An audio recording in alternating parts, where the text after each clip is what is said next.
नमस्ते दोस्तों, इस नई सीरीज़ में आपका स्वागत है। मैं हूं वरुण सचदे। मैं एक ट्रैवल राइटर और इंडिपेंडेंट जर्नलिस्ट हूं। मैं सोलो ट्रैवलर हूं, तो मैं सब जगह पर अकेला ही घूमता हूं और ज़्यादातर जो मेरे ट्रैवल्स हैं वो आदिवासी कल्चर्स, कॉन्फ्लिक्ट जोन्स, मतलब कहीं पे अगर कोई वॉर चल रही है या कोई कॉन्फ्लिक्ट चल रहा है, जैसे कि अभी मणिपुर में है, तो उन जगहों पे मैं जाता हूँ। उसके साथ साथ क्लाइमेट चेंज का जो इम्पैक्ट है वो मैं स्टडी करता हूँ अलग अलग जगहों पे जाके। और वाइल्ड लाइफ और जंगल एक्सप्लोरेशन में मुझे इंटरेस्ट है। मैं अब तक 48 कंट्रीज़ और इंडिया के सारे स्टेट्स घूम चुका हूँ अकेले ही, और सेल्फ फंडेड अपने ही पैसे पे। तो ये जो सीरीज़ है, नई सीरीज़, ये अभी मेरी रीसेंट जो नॉर्थ ईस्ट की ट्रिप थी उसके ऊपर ये सीरीज़ है। और इस सीरीज़ में मैं आपके साथ शेयर करूँगा करीब 20 से ज़्यादा कहानियाँ त्रिपुरा, मणिपुर और नागालैंड से।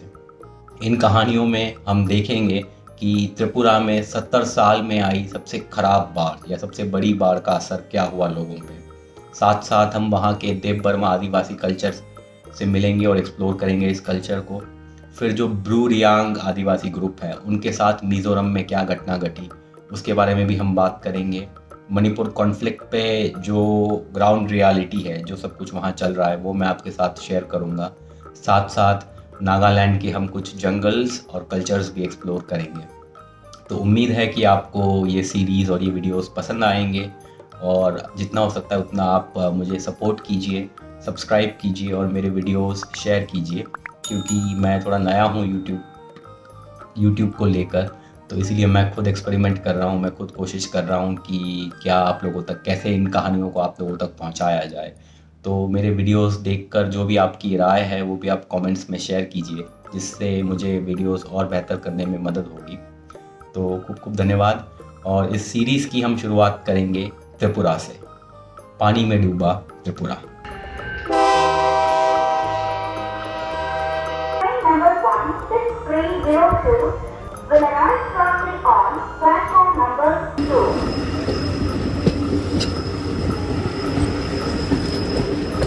तो इस ट्रिप की शुरुआत हुई गुवाहाटी के एक हॉस्टल से। मेरा ओरिजिनल प्लान था अरुणाचल प्रदेश जाने का, लेकिन वहाँ हॉस्टल में एक बंदे ने मुझसे कहा कि त्रिपुरा में बहुत ही खतरनाक बाढ़ आई। तो बस उसी दिन मैंने त्रिपुरा की अगरतला की टिकट बुक की और मैं चल पड़ा। और सुबह जब मेरी आंखें खुली तो मैं अगरतला से करीब 40-50 किलोमीटर दूर इन गहरे जंगलों के बीच था। आप देख रहे हैं कि कितना घना जंगल है। और कुछ ही देर में मैंने देखा कि सही में बाढ़ क्या होता है। जैसे कि आप देख पा रहे हैं, हर तरफ पानी ही पानी था।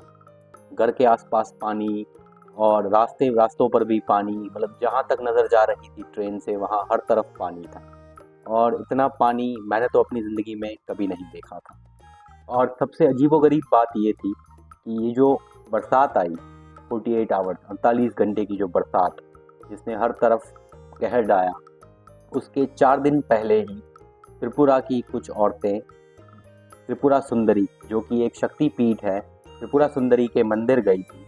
और वहाँ उन्होंने देवी त्रिपुरा सुंदरी देवी जो हैं उनसे उन्होंने मन्नत मांगी थी कि हे देवी, अभी तक बरसात नहीं हुई, हमारे जो चावल के खेत हैं वो हमने बो दिए हैं, लेकिन बारिश ना होने की वजह से काफ़ी दिक्कतें हैं, तो आप हमें आशीर्वाद दीजिए ताकि बारिश हो और हमारी चावल की फसल अच्छी हो।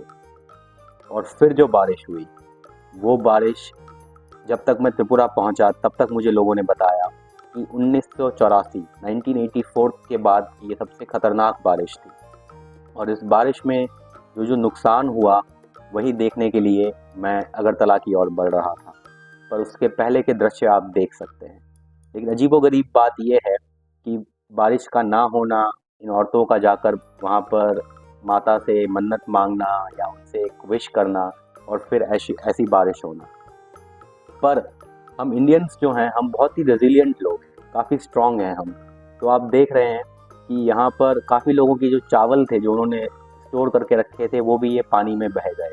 तो लोगों ने, जब बारिश ख़त्म हुई, ये बारिश ख़त्म होने के 24 घंटे बाद की तस्वीरें आप देख रहे हैं, तो लोगों ने फ़िशिंग करना स्टार्ट कर दिया था, मछली पकड़ना स्टार्ट कर दिया था। जब मैंने ट्रेन में बैठे लोगों से पूछा कि ऐसा क्यों कर रहे हैं, तो उन्होंने कहा कि उनकी जो फसल है वो सारी चली गई है, उनका जो चावल है और उनका जो गेहूँ है और सब्जियां हैं वो सब चली गई हैं। तो अब उनके पास घर वालों को खिलाने के लिए और कोई चारा नहीं है। तो इस तरह से आप देख रहे हैं सब कुछ पानी में डूबा हुआ है, फिर भी लोग मछली पकड़ रहे हैं, कुछ लोग पानी में तैर के अंदर जाकर मछलियाँ पकड़ रहे हैं।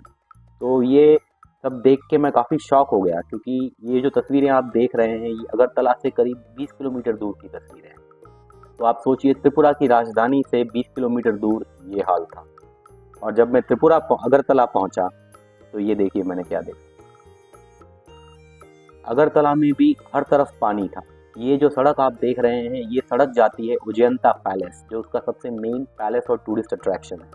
वहाँ तक का रास्ता पूरा ब्लॉक था और मैं काफ़ी घुमा अगरतला में और हर जगह पानी था, हर जगह के रास्ते ब्लॉक थे, लेकिन ना प्रशासन ना पुलिस कुछ कर रही थी।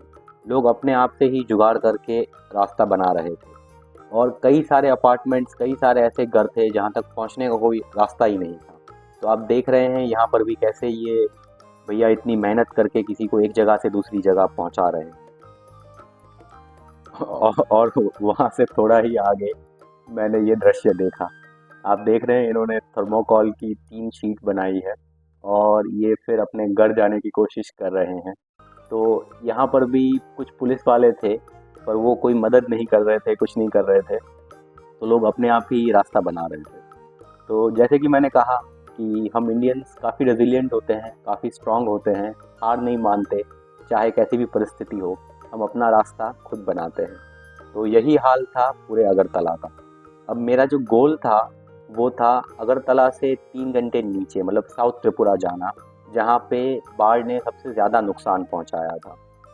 पर जब मैं अगरतला पहुँचा तो उन्होंने कहा कि वहाँ का तो रास्ता बंद है, तो आपको 3-4 दिन इंतज़ार करना पड़ेगा, आप जा नहीं पाएंगे। तो मैंने इसी चक्कर में फिर 3-4 दिन अगरतला में बिताए और अगले ही दिन तो इस ट्रिप पे मैं अपना पासपोर्ट लेके गया था, क्योंकि मेरी इच्छा थी कि या तो मैं बर्मा या बांग्लादेश जाऊं। तो पासपोर्ट मैं अपना लेके गया था। तो अगले ही दिन मैं बांग्लादेशी हाई कमिश्नर के यहाँ गया। तो ये उसके आसपास की तस्वीरें हैं जहाँ पे उनकी एम्बेसी नहीं कहते, हाई कमीशन बोलते हैं। तो जब मैं वहाँ पहुँचा तो वहाँ का जो गार्ड था उन्होंने कहा कि जो बांग्लादेशी हाई कमिश्नर हैं वो भी अपने घर से निकल नहीं पा रहे, क्योंकि उनके घर के आसपास भी बहुत पानी है, तो आपको 2-3 दिन इंतज़ार करना पड़ेगा उनसे मिलने के लिए। तो सोचिए ये है परिस्थिति। ये जो आप दृश्य देख रहे हैं ये अगरतला के हैं। यहाँ पे भी आप देख पा रहे हैं कि लोग मछलियाँ पकड़ रहे हैं। तो ये सब देख के मैं काफ़ी शॉक हो गया और फिर मैं रुका रहा कुछ दिन वहाँ, 2-3 दिन, जब तक रास्ता क्लियर नहीं हुआ साउथ त्रिपुरा जाने का। तो फिर इसके बाद क्या हुआ उसकी कहानी मैं आपको अगले एपिसोड में बताऊंगा। तो देखने के लिए शुक्रिया और लाइक कीजिए, सब्सक्राइब कीजिए और शेयर भी कीजिए ये वीडियो। Thank you.